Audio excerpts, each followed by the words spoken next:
سلام به همه. امروز می‌خواهیم درباره قدرت عادت‌های کوچک صحبت کنیم و اینکه چطور تغییرات کوچک می‌تواند تأثیرات بزرگی بر زندگی شما بگذارند. آیا فکر کردید که یک عادت کوچک چقدر می‌تواند به شما کمک کند؟ تعریف و اهمیت عادت‌های کوچک.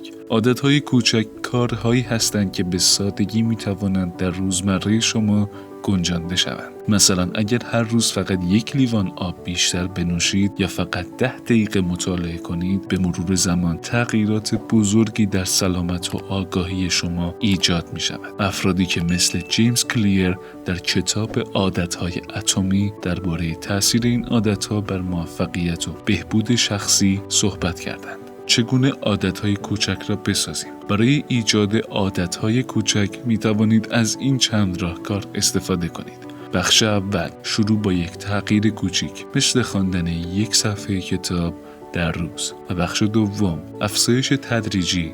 به تدریج عادت‌ها را دشوارتر کنید. استفاده از یادآورها. بخش سوم، می توانید عادت‌ها را یادداشت کنید یا از اپلیکیشن هایی برای مدیریت آنها استفاده کنید. و بخش چهارم، جشن گرفتن موفقیت ها.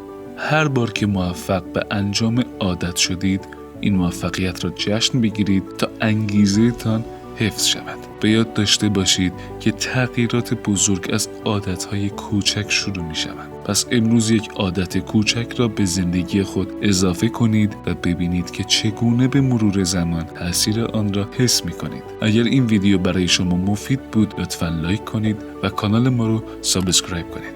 تا ویدیوی بعدی، خدایا رو نگهدارتون.